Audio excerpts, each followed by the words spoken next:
Thank you for coming back this afternoon. So we're our three very interesting paper presentations here. We're group two.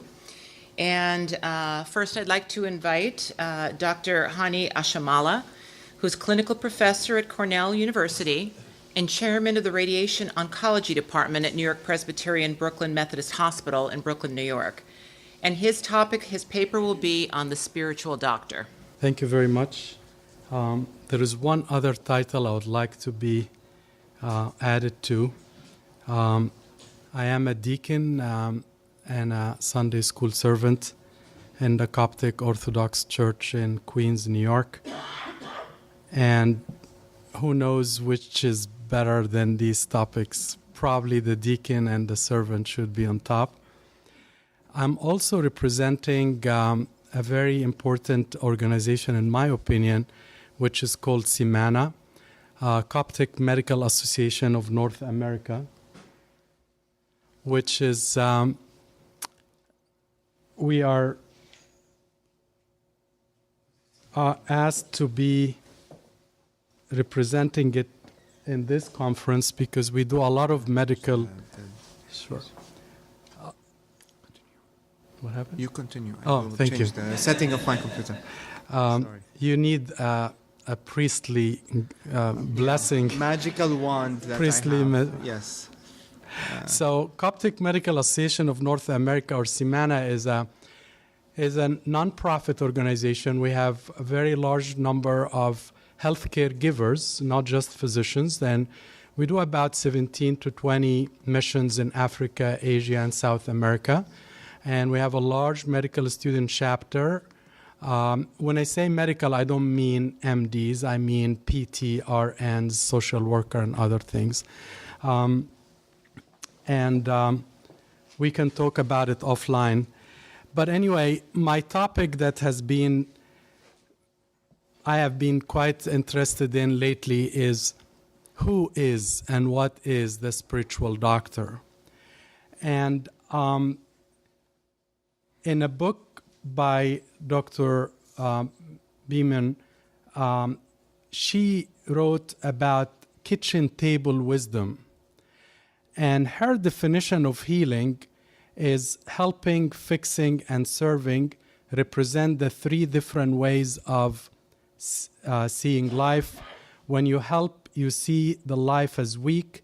When you fix, you see life as broken. When you serve, you see life as whole. Fixing and helping may be the work of the ego, and service is the work of the soul. And the more you think of that, the more each one of us who is in the health care of the souls and bodies need to become more versed on what is healing. I found something very interesting. The half-cousin of Charles Darwin in 1872, he actually had probably the most primitive but interesting survey of what is prayer. And he had this conclusion. In our inquiry, whether prayerful people recover more rapidly than others under similar circumstances, we need not to complicate the question by endeavoring to learn the channel through which the patient's prayer may have reached its fulfillment. And in Francis Colton survey, they basically found that patients back in the late 1870 year, they found that people who prayed were being healed better and faster. And of course, there was no scientific reason for that. This is an interesting work by Dr. Miller, who I am going to quote more than once. And what she did is, she's from Columbia University, Department of Psychiatry, and she looked at the 10-year prospective study on the factor of religiosity and major depressions in adults. She took parents, at least one of them has major depression, and she followed their siblings, children, for 10 years. And they reported at year 10 that religion or spirituality was highly important to them they reported 25% reduction in the risk of major depression between year 10 and 20 when spirituality was important to them. When I say spirituality, I don't mean Orthodox, and I don't mean even Christianity. But still, it's a very important and interesting idea. Dr. Lisa Miller from the Psychiatry Department of Columbia went ahead and actually tried to quantify why people who pray more or call themselves spiritual have less depression. So she did actually an MRI, functional MRI of the brain. To those people, part of them had depression, part of them didn't. And interestingly, she found that these maps showed that higher importance for religion was associated with thicker cortical mantle on both sides. So this is probably the first, in my own little work, is the first study that actually had a palpable estimation of the work of spirituality in our patients. For the first time in my, at least, reading, there is an MRI evidence that when you are more spiritual, you have a thicker cortex in some areas, basically in the right hemisphere, the precuneus and the cuneus of the left hemisphere. All of this were thicker in the patients who are more prayerful, and that's in functional T2 MRI. This study is from the cardiology literature in 1993, and basically they looked at mortality from heart disease and the relation between that and religious orthodoxy. And orthodoxy could be any type of orthodoxy, including, of course, Orthodox Jewish, which is more common in that study. And they found that patients who were more orthodox have less mortality than patients who are non-believers. This study actually looked at, in psychometric, looked at open heart surgery and 6-month survival, or 6-month mortality for that matter, and people who call themselves high religious, high social support, have about 4% mortality compared to about 23% mortality in low religion or low support system.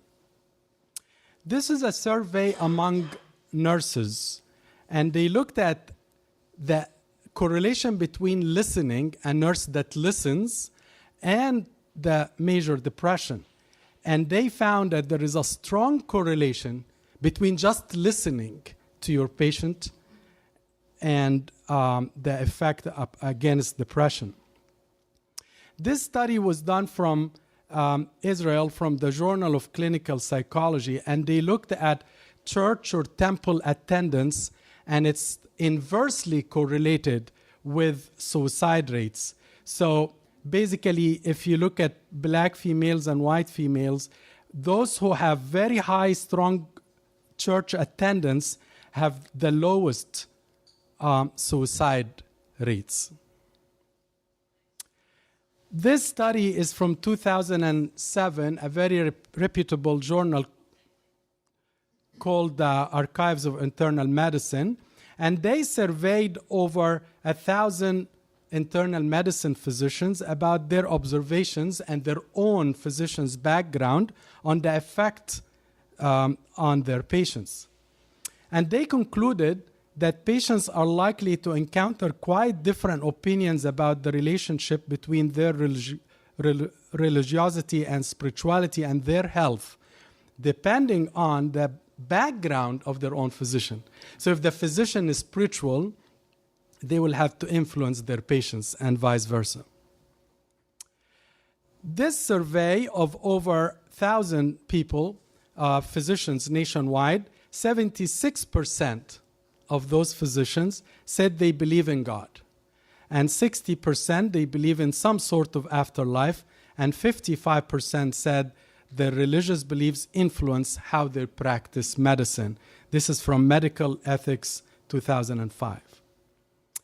that leads me to the definition of what is a compassionate physician. And I don't mean by physician that the person who holds a needle or a stethoscope or give the medicine, but any type of a healer. The word compassion in its original terminology is to suffer with or being empathic. And compassionate care calls physicians to walk with people in the midst of their pain, to be partners with patients rather than experts dictating information to them. And I wonder how many physicians actually do the second part. Do this, you must do this, your disease is that, the percentage of dying, the percentage of healing, the percentage of side effects. How many of us actually walk with the people rather than dictate on them? This came from George Washington Institute of Health from Christina Pukolaski. On the same paper from Baylor University, the word they asked what are the questions that patients usually ask. And there was a lot of these questions. What's happening to me now? What will happen after I die? What will happen to my loved ones? And so on. Now, the aspects of a spiritual doctor are several. Physicians can begin with, number one, be compassionate and be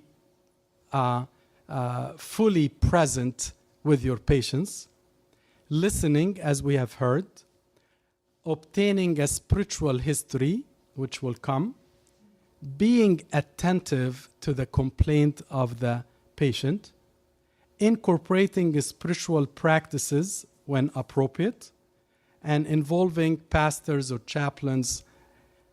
And I'm not sure if any of you have read or seen this book. This is a very interesting book by a vascular neurosurgeon from San Diego. This guy decided to incorporate prayers before he operates in the brains of his patients. He was attacked like no one. Nurses left him. Some of the referring doctors complained. And eventually, at the end of the book, you will see that he struggled through, and the book called Gray Matter, and he's a neurosurgeon.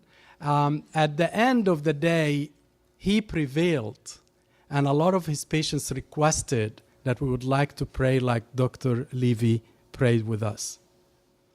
So what are the applications in healthcare? Respect, value, support, hold hands, listens. And there is a lot of spiritual history published out there. I don't want to bore you with it. But I want to now touch on, from biblical orthodox point of view, what is the spiritual doctor? And I try to look for our Lord Jesus Christ in many disciplines. So obviously, he is the ultimate cardiologist. He is the searcher of the hearts. But he also cured and healed leprosy, so he's a dermatologist.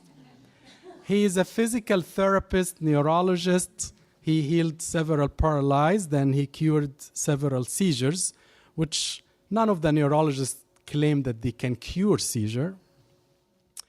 He not only healed a child, he was a good pediatrician, he made her actually rise.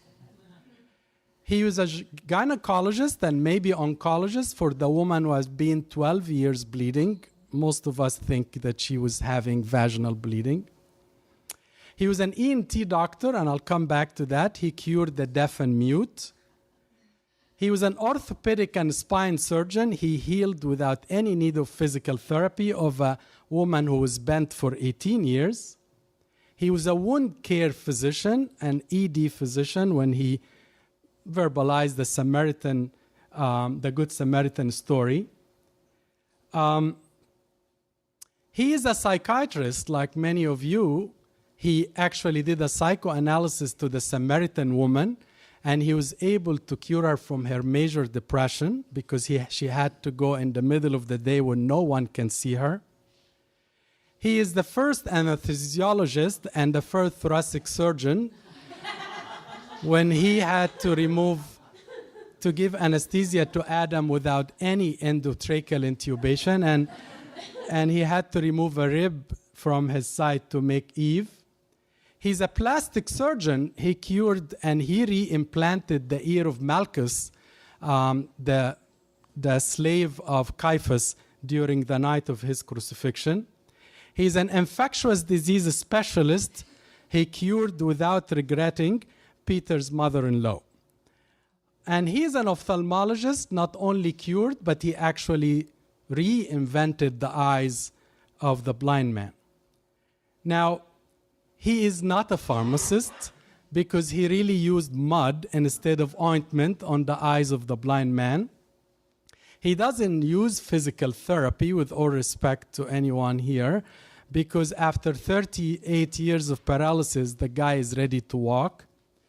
The only place the dentist will appear in the Bible when is gnashing of the teeth and in nursing Good Samaritan. And I want to give you, before I finish, 2 examples of how our Lord is the true healer for every one of us to follow example. He is an ENT doctor in this example. Again, departing from the region of Tyre and Sidon, he came through the midst of the region of Decapolis to the Sea of Galilee.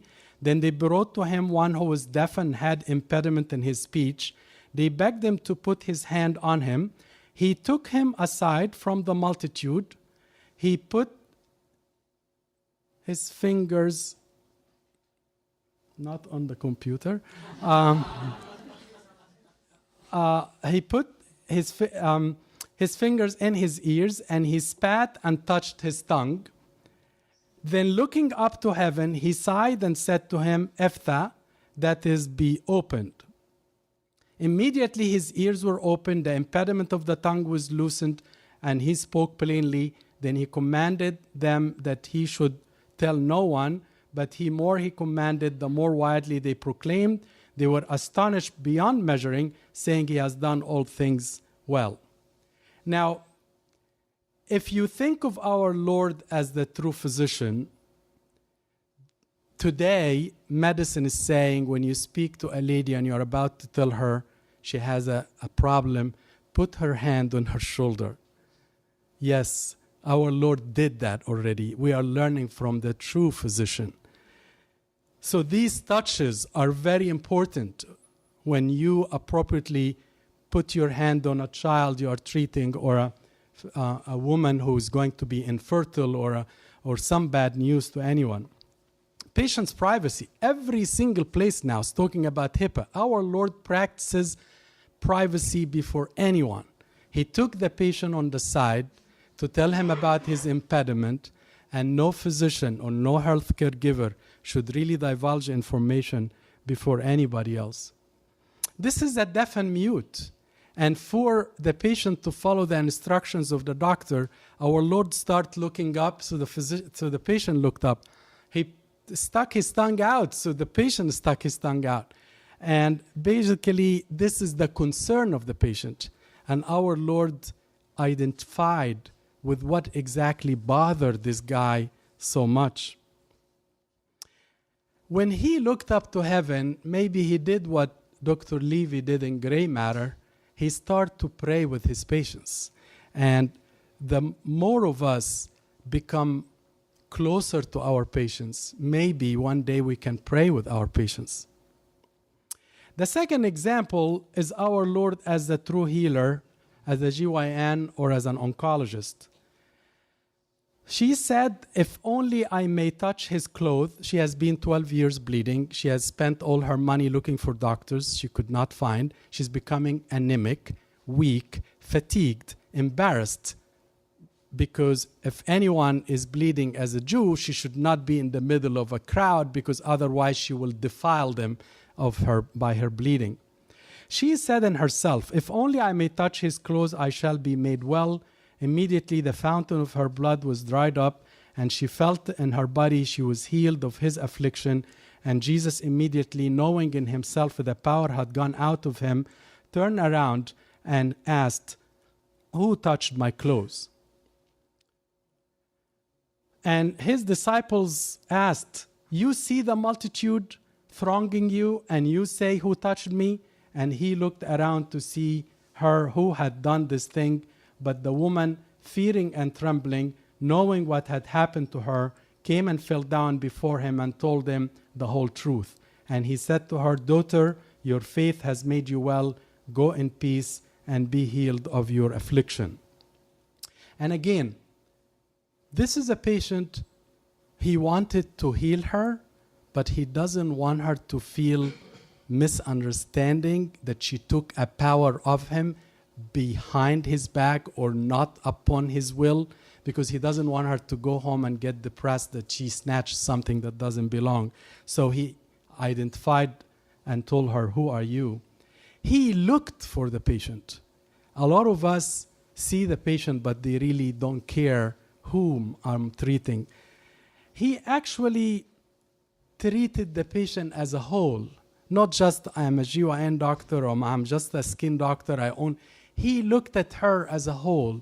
She is depressed, she's embarrassed, she's scared, she's afraid of people, she doesn't want anyone to know. And he identified with her as a holistic. So this holistic thing is not new. Our Lord practiced it much, much earlier than the physician of today. He actually dealt with her to tell her, if you touch me, I don't want you to think of me as a man. I'm thinking of you as my daughter. And every physician, a man or a woman, every healer need to identify with the patient in a spiritual way, meaning don't think of me as a gender specific. I want to think of you as part of your family. So if I want to leave you with an idea to think of, because you can take every miracle and you will find them the true spiritual doctor.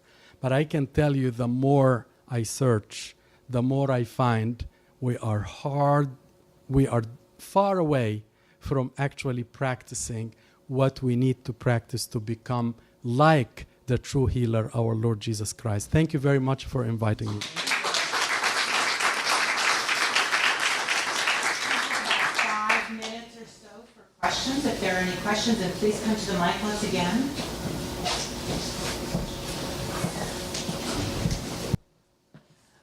My question is, do you have a recommendation on what questions to ask when you take a spiritual history? Yeah, so the spiritual questions, or taking the spiritual history, they call it, is actually well published by more than one person. This is one of the most acceptable spiritual history. Maybe I just passed through it fast. But you can ask a Jew and ask him, do you believe in God? What do you think there is an afterlife? And all of these generic questions apply to any faith. If the patient identified with Christ as his Lord, then you can actually use your normal knowledge, because you'll feel more comfortable with that. But I have dealt with Muslims, I have dealt with Jews, I have dealt anyone but atheists. The problem with atheists, that unfortunately they don't have any support when they have a sickness. That is very difficult. You can ask them. So if they tell you, I don't believe in God, I don't have afterlife, unfortunately, there is very little you can say except, do you have any support mechanism that can help you in your pains? Do you have any social support? Because unfortunately, he doesn't have any godly support. But this is one of the what we call spiritual history taking. And in political correctness, let me add this, you are only allowed to you can't direct the patient anywhere more than the patient want to be directed. But I have done it many times when the patient is Christian, regardless of the denomination. Sometimes I ask, would you like us to pray together? I deal with cancer, so if I find a patient who is Christian, it's very easy for me to ask that, but I always ask first, are you okay? If you want me to pray for you, things like that. Any other questions? Thank you so much. Thank you.